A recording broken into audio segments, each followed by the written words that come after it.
সেহরি খাইতে নাকি মানুষ রেস্টুরেন্ট হোটেলে যায়, আর আমি এক রুম থেকে আরেক রুমে যাইতে পারি না ঘুমের জন্য। আর সেহরিতে যে কিছু খাবো আমার মুখে রুচিই থাকে না, তাই আমি এই ডিফারেন্ট স্টাইলে চিকেনটা ট্রাই করেছিলাম। ট্রাস্ট মি, এত মজা হয়েছিল, আপনারা অবশ্যই ট্রাই করবেন। এটার আমি নাম দিয়েছি গোলমরিচের চিকেন। তেলের মধ্যে চিকেনগুলোকে কিছুক্ষণ ভেজে নিব, তারপরে এখানে পেঁয়াজ কুচি দিয়েছি, বেশি করে পেঁয়াজ কুচি দিবেন। এরপরে দিয়েছি আদা রসুন বাটা, মরিচ বাটা, টমেটো পিউরি অথবা টমেটো সসও দিতে পারেন। এরপরে একটু ভালোভাবে ভেজে নিব। কিছুক্ষণ ভেজে নেওয়ার পরে দিয়ে দেব ধনিয়ার গুঁড়ো, গরম মশলার গুঁড়ো, জিরার গুঁড়ো, সামান্য একটু বিরিয়ানির মশলার গুঁড়োটাও দিয়েছি। এরপরে দিয়েছি লবণ আর গোলমরিচের গুঁড়ো।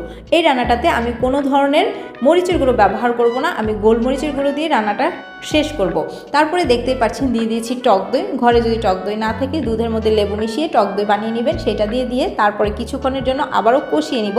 তেলটা যখন উপরে উঠে আসবে এখানে আমি আরও কিছুটা গোলমরিচের গুঁড়ো ব্যবহার করছি। এই রান্নাটাতে গোলমরিচের ফ্লেভারটা খুব সুন্দর লাগে। এরপর 1 গ্লাস গরম পানি অ্যাড করেছি। আবারও আমি কিছুটা গরম মশলা এবং জিরার গুঁড়া দিয়েছি, সাথে কাঁচামরিচ এবং 1 চামচের মতন চিনি অ্যাড করেছি। এতে করে টক দইয়ের ফ্লেভারটা ব্যালেন্স হয়ে যাবে। তো যাই হোক, এখন একটু ঢেকে রান্না করব কিছুক্ষণের জন্য। যখন তেলটা উপরে ভেসে আসবে এখানে আমরা ধনিয়া পাতা অ্যাড করব। আমি ফ্রোজেন ধনিয়া পাতা দিয়েছি, এর জন্য কালারটা এরকম দেখাচ্ছে। ফ্রেশ ধনিয়া পাতা দিলে দেখতে আরও সুন্দর লাগবে।